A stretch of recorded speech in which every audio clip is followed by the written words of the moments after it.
Hey everybody, Dennis Prescott here in the Traeger kitchen. I cannot wait to make this recipe today. It is all about Irish-inspired deliciousness. All the way from the Emerald Isle to the Traeger kitchen here in Salt Lake City, we are making braised short ribs with Colcannon cakes. I love short ribs. They're absolutely delicious, packed with flavor. Of course, this is a cool weather recipe. You can cook it any time of the year. But if you're celebrating St. Patty's Day, if it's a cold day in January or February, this is absolutely perfect. It's good, will warm your soul, warm your bones, and you should definitely make it. Of course, this is inspired by some Irish recipes, not necessarily the exact classic dish, but I took a ton of inspiration from those flavors. Short ribs, absolutely delicious, like I say, perfect to work with. What you want to do, just simply season them off. Good bit of salt all over. Remember, as you season, you can't season the inside of this beef, so you need to season outside liberally. And hit that with a good bit of pepper as well.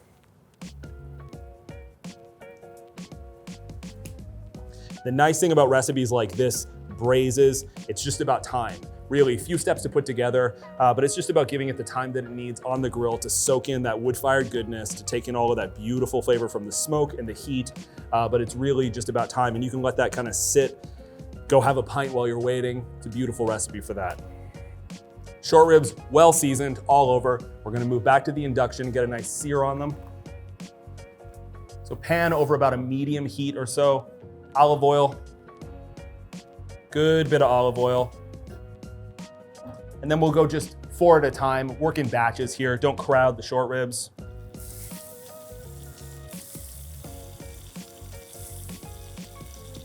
Let that go until it develops a beautiful golden crust. We'll continue with the remaining short ribs after these are done.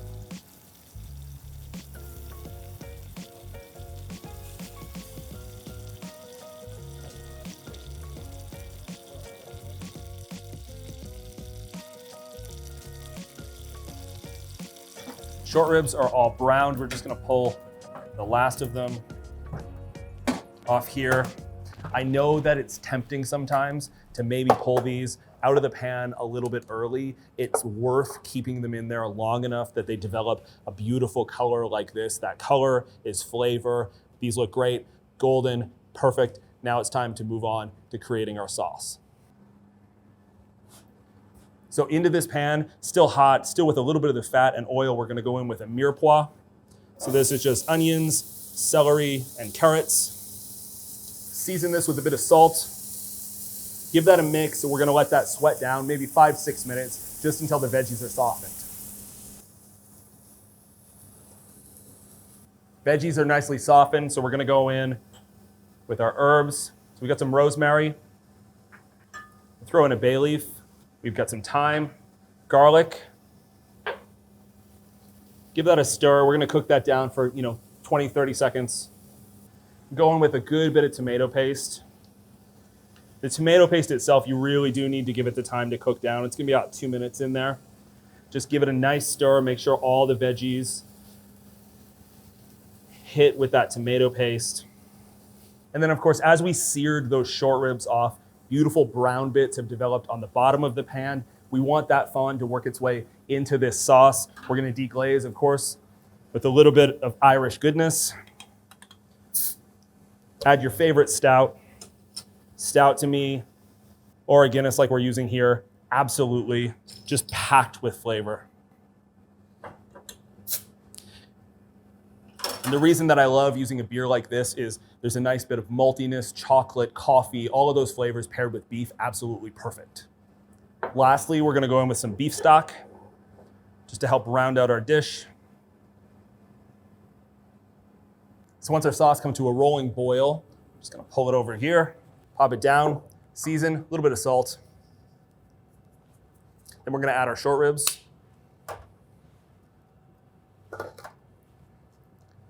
So these are gonna gently cook away on our grill. We have it preheated to 375 degrees Fahrenheit. Really, this can vary between about 3 to 4 hours.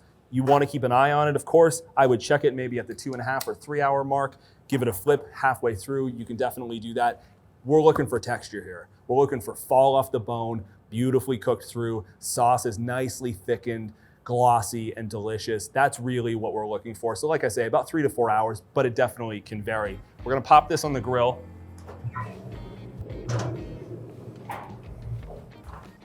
And while our short ribs are on the grill, we're gonna make Colcannon cakes. Colcannon, classic Irish dish. This is inspired by that. It's certainly not exactly that dish, and it can vary. The big thing about Colcannon to me is it's just buttery, cabbage-filled, potato-y goodness. And I thought this is both a great way to create this dish that is inspired by the classic, but also if you happen to have leftover mashed potatoes, that also works. Today, we've got these beautiful potatoes. You just want to dice them into about an inch or so. Make sure to always season your potato water. Pop that on the induction. We'll bring that to a boil and let them cook through.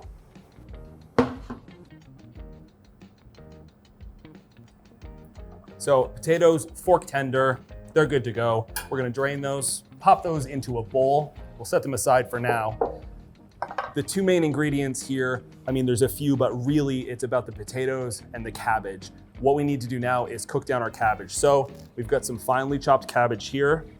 We're gonna grab a lot of butter, just get all the butter that you have available, to be honest. Butter and potatoes make everything better. A nice skillet. You can go right in with your butter. Butter's all melted down. I know it seems like a lot of butter because it is a lot of butter. We need that. It's gonna taste delicious.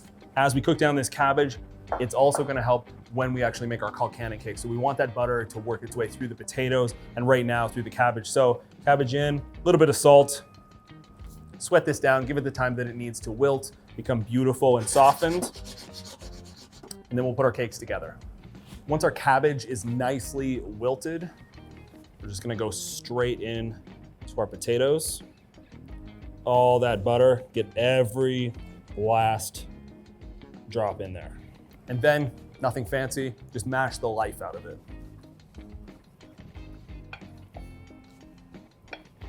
So once you've kind of mashed that down a little bit, we're gonna go in with some cream, just working a little bit at a time.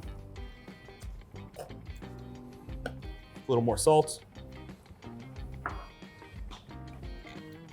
An egg. And then we'll mix in some flour. Again, just keep working it into the potato mixture. Then we're gonna just shape and form these Colcannon cakes.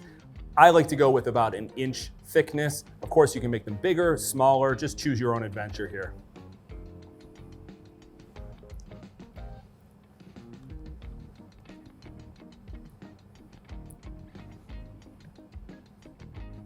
Just work with the dough, shape into a little round. Grab yourself a sheet tray, a plate, whatever's handy. Once they're kind of shaped and formed, pop them over there, and then just continue shaping and forming your Colcannon cakes. Colcannon cakes, all done. Like I said, you're looking for this kind of consistency. These are gonna be delicious. We're gonna move over to the induction, little oil in our pan. And we just want to fry these off, get a beautiful color on both sides. When they're nice, golden brown, then it's time to take them out.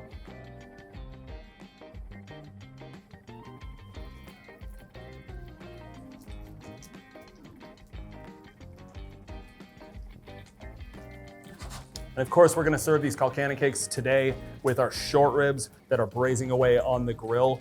These are absolutely delicious in about 15,000 ways. I've done Eggs Benedict over these. Be creative with this. It is so good.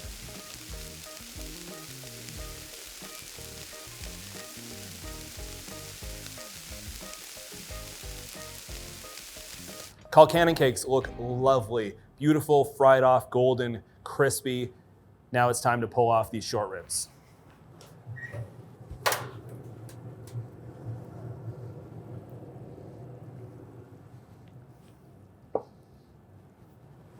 These short ribs smell incredible. I know you can't smell that from where you're watching, but please make this. They're absolutely falling off the bone. This is an incredible dish. Obviously, it's gonna go great with the Colcannon cakes. We're just gonna plate that up here.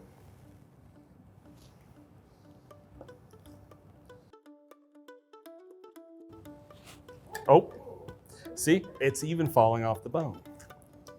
Exactly what you want. And to me, the nice thing about a dish like this is, basically most of the ingredients still falling off. That is exactly what you want, falling directly off the bone. Ingredients in this, a lot of them are mainstay: celery, carrots, onions, some rosemary, things like this. Nothing complicated, nothing that you have to search hard to find. And that to me is the beauty of a dish like this. It's just about time. It's giving it the time that it needs to get nicely browned before it goes in the pot, on the grill, soaking in all that deliciousness for such a long time. It develops this beautiful flavor. I'm keeping this for me. So we'll set this off to the side. Perfect. I pray to the Irish gods that this goes well for me.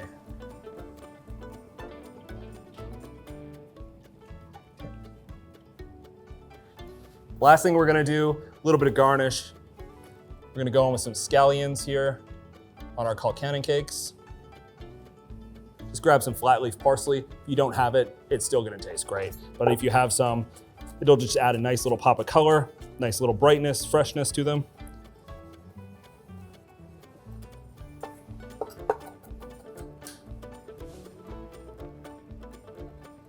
Just go over with a good amount of our parsley. To me, you can't have short ribs with Colcannon cakes without a nice pint of Irish flavored deliciousness.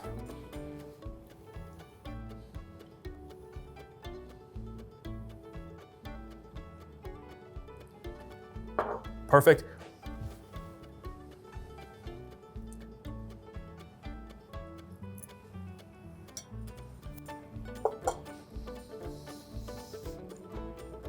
Super tender, so unbelievably flavorful. These short ribs, as you can see, fall off the bone. They're super delicious. This sauce is drinkable. I would jar this. I'd put it beside my bed. I'd wake up in the middle of the night and have it as like a 2 a.m. snack if I could. It is so good. Simple ingredients, treated properly. Time, care, and attention is what you need in a dish like this. A cozy night, whether it's for St. Patty's Day, January, February, honestly, even a hot day in August, I would eat this. As always, the full recipe is in the caption below and at Traeger.com. This recipe is inspired by a recipe out of my new cookbook, Cook with Confidence, in stores now. Go and like and subscribe. Follow Traeger on every single social media platform on planet Earth. Have an incredible St. Patty's Day or whatever day you're watching this. Sláinte, everybody.